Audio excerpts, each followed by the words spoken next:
Times Network ద్వారా గుర్తించబడ్డ India's number 1 varicose veins hospital Avis ని సంప్రదించండి. నెక్స్ట్ మనం మాట్లాడబోయే వ్యక్తి అందరికీ ఇష్టమైన మెగా అభిమానులకు అందరికీ చాలా ఆప్తుడు హైపర్ ఆది గారు మనతో పాటు లైవ్లో సిద్ధంగా ఉన్నారు. ఆది అన్న నమస్తే, ఎలా ఉన్నారు? ఎక్కడున్నారు, ఏంటి సంగతులు? ఈరోజు మేము పండుగ చేసుకుంటున్నాం. పండుగలో మీరు ఉదయం నుంచి జాయిన్ అవుతారు అనుకుంటే ఇప్పుడు వచ్చారన్నయ్య, లేట్ అయిపోయింది అన్నయ్య. అవునన్నయ్య, కొంచెం యాక్చువల్గా లేట్ అయింది. ఇక్కడ విజయవాడ వరకు వచ్చాను, వేరే వర్క్ ఉండి. ఓకే, ఈ రోజు ఓన్లీ మీకు నాకే కాదన్నా, మొత్తం అన్ని దేశాల్లో ఉన్న మెగా ఫ్యాన్స్ 100 దేశాల్లోని అభిమానులంతా కలిసి పండుగ చేసుకుంటున్నాం. పెద్ద పండుగ మనకి. అవునన్నా అవునన్నా అవునన్నా ప్రపంచవ్యాప్తంగా మెగాస్టార్ అభిమానులంతా చూస్తున్నారు. ఆది గారు ఏం చెప్పదలుచుకున్నారు మన తోటి సోదరులందరికీ? అయ్యో బాబోయ్, మెగాస్టార్ గారి గురించి ఎంత చెప్పినా తక్కువే అన్న. యాక్చువల్గా నా చిన్నప్పటి నుంచి నేను గమనించినవి, నాకు తెలిసినవి, నేను చూసినవి అన్నీ కూడా ఒక రోజు ఒక ఈవెంట్ లో మెగాస్టార్ గారి గురించి చెప్పడం జరిగింది. నా మనసు కనిపించినవన్నీ అంటే బేసిక్ గా మనం వాళ్ళ గురించి తెలుసుకున్నాక అమ్మ అని పలకటం ఎంత కామనో, సినిమా ఇండస్ట్రీ గురించి తెలుసుకున్నాక చిరంజీవి అని పలకటం కూడా అంతే కామన్. సూపర్. అంటే ఇంకా అంత ఓన్ చేసుకున్న ఇదన్నమాట చిరంజీవి గారు. అంటే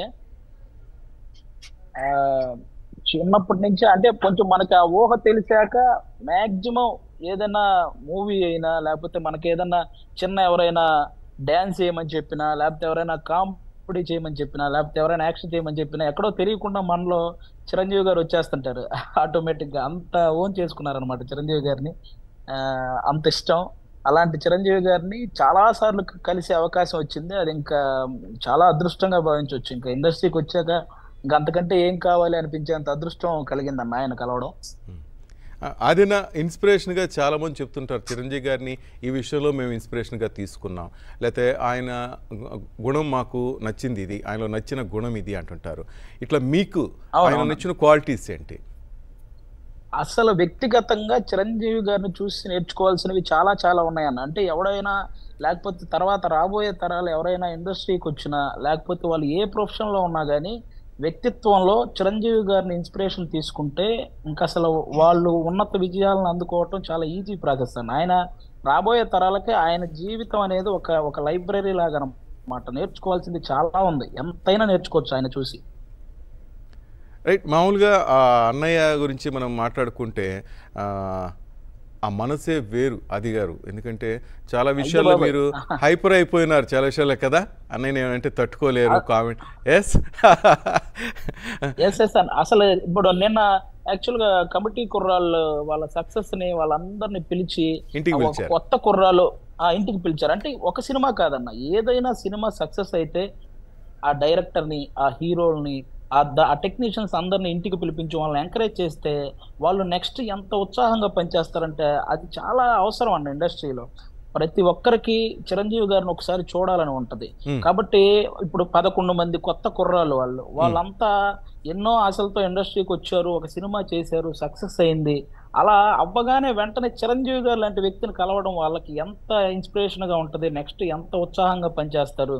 అదిగాక ఒక పర్సన్ ఎవరో చిరంజీవి గారి వెనక్గా ఇలా చెయ్యేస్తే ఎవరో అలా తీయబోతే వెంటనే చిరంజీవి గారు పర్లేదు చెయ్యేసుకోమ్మా అని చెప్పి వెంటనే, అంటే అసలు ఎక్కడా కూడా వాళ్ళకి ఒక చిన్న ఫీలింగ్ కూడా కలగనివ్వకుండా వాళ్ళని చూసుకున్న విధానం కానీ, వాళ్ళ ప్రతి ఒక్కరి పేరు ఊరు తెలుసుకొని వాళ్ళని పలకరించిన విధానం, ఇంకా అంతకంటే మంచి మనసు ఎవరికి ఉంటుంది అన్నయ్య గారు? మనం మాట్లాడుకోవాలి. అసలు ఓపిక కదా. సాయంత్రం వరకు సెట్ లో షూటింగ్ లో ఉంటారు, సాయంత్రం తర్వాత వాళ్ళందరినీ పిలిచి ఎక్కడా కూడా ఎవ్వరి మీద కూడా ఒక చిన్న అసహనం కూడా ఎప్పుడు చూపించరు చిరంజీవి గారు. అందుకే ఆయన బాక్స్ ఆఫీస్ ని ఇంతలా ఏలగలిగాడు. ఇప్పుడంటే బాక్స్ ఆఫీస్ కి చాలా మంది మొగుళ్ళు ఉండొచ్చు, కానీ ఈ 90s లో మాత్రం 90s 2000s లో బాక్స్ ఆఫీస్ కి ఒకే ఒక్క మొగుడు, ఆ మొగుడు ఘరానా మొగుడు, మన మెగా మొగుడు కదా. అంతే అన్నయ్య గారు.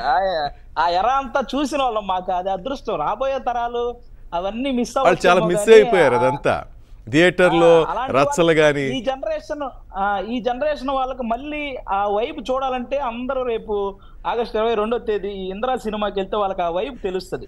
ఎందుకంటే ఆ థియేటర్ లో అందరూ ఆ ఎరాకి సంబంధించిన వాళ్ళందరూ ఉంటారు. ఈ జనరేషన్ వాళ్ళు ఒకసారి వెళ్తే మాత్రం వాళ్ళకి ఆ ఇంద్రా వైబ్, అసలు మెగాస్టార్ గారి వైబ్ తెలుస్తుంది ఒకసారి. ప్రపంచవ్యాప్తంగా ఉన్న మెగా అభిమానులంతా దీంట్లో పార్టిసిపేట్ అయ్యారు.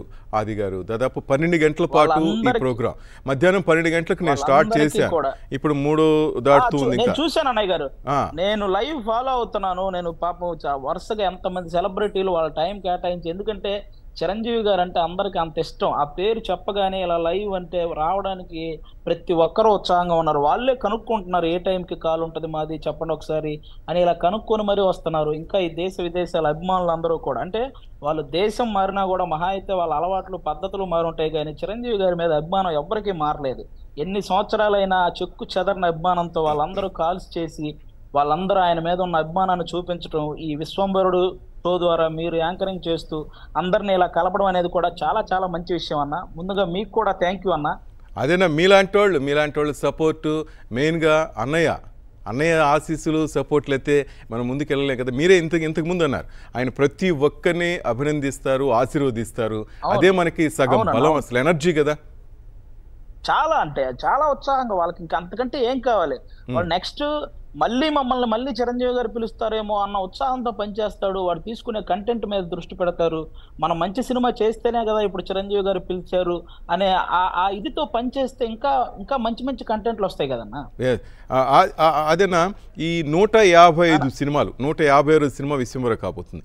155 సినిమాలు మీ మనసుకు హత్తుకున్న ఒక మూవీ అంటూ ఉంటుంది కదా. అన్నీ ఇష్టమే మనందరికీ, కానీ ఒకటంటూ ఉంటుంది. అన్ని అంటే ఒకటని కాదన్న, నాకు కొంతమంది చిరంజీవి గారు ఈ సినిమా ఫ్లాప్ అని కొన్ని చెప్తుంటారు కదా. ఆ ఫ్లాప్ సినిమాలు కూడా నాకు చాలా బాగా, అసలు ఎక్కడ బోర్ కొట్టకుండా చూస్తానన్న. ఒక చిరంజీవి గారి సినిమా మాత్రమే నేను అలా చూడగలను.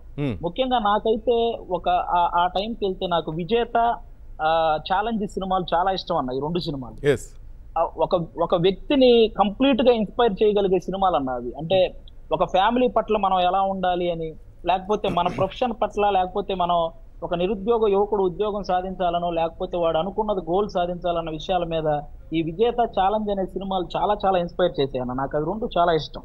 ఎంత ఎదిగిపోయావా అంటూ సాంగ్ కూడా, ఆ సాంగ్ కూడా అసలు అంటే ఇంట్లో చిన్న కొడుకు అనగానే అందరూ తక్కువగా చూస్తుంటారు. ఆ చిన్న కొడుకు చేసిన ఆ తాలూకా ఏదైతే వాళ్ళ ఫ్యామిలీకి ఉపయోగపడేలా ఒక పని చేశాడు, అది అందరికి చిన్న కొడుకులు ఎమోషనల్ గా ఎంత టచింగ్ ఉంటుంది. ఆయన యాక్టింగ్ కూడా దాంట్లో మన ఇంట్లో మెంబర్ లాగా ఉంటారు.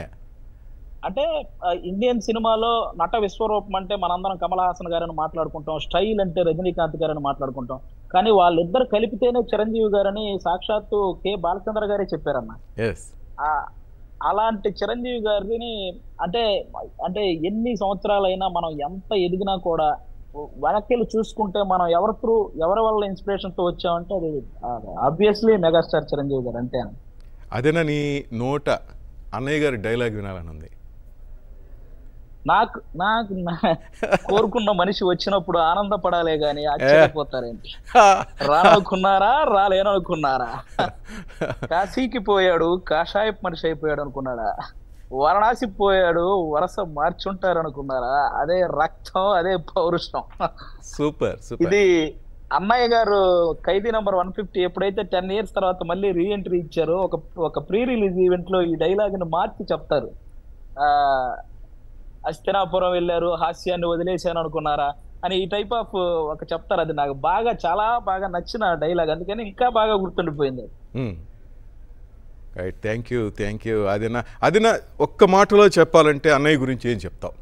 నువ్వు మాటలో పుట్ట, అందుకే అడుగుతున్నా. అంటే ఇప్పుడు ఇన్ని దేశాల ఇంతమంది వచ్చారన్న. అంటే ఇప్పుడు చాలా రోజుల నుంచి చిరంజీవి గారిని వాళ్ళు దాడతారు వీళ్ళు దాడతారని ఎవరో అంటారు, కానీ అసలు నిద్ర లేసి అసలు ఈ నిద్రపోయే టైం కూడా కొంతమందికి ఈ టైంలో ఉంటుంది. అదేనా ఓకేనా? 100 దేశాలు నా వల్ల కావట్లేదు, అంతా లైన్లో అండి ప్లీజ్. మేము అందరి కోసమే ఇది వేదిక చేశాం, ప్రతి ఒక్కరిని ఇందులో భాగస్వామ్యం చేశాం. అసలు నార్మల్ గా ఎందుకు ఆగుతారన్న, జనరల్ గా మీరు జగదేక వీరుడు అతిలోక సుందర సినిమా తీసుకుంటే తుఫాన్ టైంలోనే ఎవరు ఆగలేదు చిరంజీవి గారిని చూడడానికి. ఆ భీకరమైన తుఫాన్ బయటకు రావడానికి కూడా వీళ్ళు లేనంత తుఫాన్ లో కూడా వెళ్ళి జగదేక వీరుడు అతిలోక సుందర సినిమాని బంపర్ హిట్ చేశారు ఆ రోజుల్లో. అలాంటిది ఇలా నార్మల్ గా ఉన్నప్పుడు చిరంజీవి గారి గురించి వచ్చి మాట్లాడడానికి ఇంకా ఎక్కువ శాతం ఉత్సాహం చూపుతారనమాట. ముఖ్యంగా నన్ను కూడా ఈ కాల్లోకి తీసుకున్నందుకు మీకు థ్యాంక్ యూ అన్న. చిరంజీవి గారి గురించి చెప్పుకుంటూ పోతే అసలు మాట్లాడుకుంటూ పోతే మనకు ఒక రోజు ఏంటి ఎన్ని రోజులైనా సరిపోదు, ఎంత ఉందో. మాటల్లో పడిపోయి అనేక విషయాలు చెప్పడం మర్చిపోయావు. అదేనా ముఖ్యంగా చిరంజీవి గారికి many many many more happy returns of the day. ఆయన ఇలాగే నిండు నూరేళ్లు ఆయురారోగ్యాలతో ఉండాలని మనస్ఫూర్తిగా కోరుకుంటాను అన్నయ్య గారు, మీ సమక్షంలో నా తరపున, అలాగే ఉన్న ఫ్యాన్స్ అందరి తరపున. అండ్ విశ్వంబర టీం కూడా రాబోతుంది, అదేనా వాళ్ళకి మనకి పెద్ద పండుగ సంక్రాంతి రోజు ఇవ్వబోతున్నారు వాళ్ళు. నాకు తెలిసి ఈ సంక్రాంతికి మొట్టమొదటి విజయం విశ్వంబరతోనే స్టార్ట్ అవుద్ది. విశ్వంబర పెద్ద విజయం సాధించబోతుంది, ఎందుకంటే మనకు ఒక కొత్త ప్రపంచాన్ని చూపించబోతున్నారు, అందులో కొత్త లోకాన్ని చూపించబోతున్నారు. కాబట్టి అందులో చిరంజీవి గారు చేసే అన్ని రకాల ఆయన యాక్షన్ కానీ, ఆయన కామెడీ టైమింగ్ కానీ, ఆయన డ్యాన్స్లు కానీ అన్ని మనం ఎంజాయ్ చేయొచ్చు. విశ్వంబర టీమ్ కూడా all the best. Right, thank you ఆదినా, thank you, love you. Thank you so much. Love you. Suman టీవీలో మీ పర్సనల్ అండ్ బిజినెస్ ప్రమోషన్స్ కోసం కింది నెంబర్కి కాంటాక్ట్ చేయండి.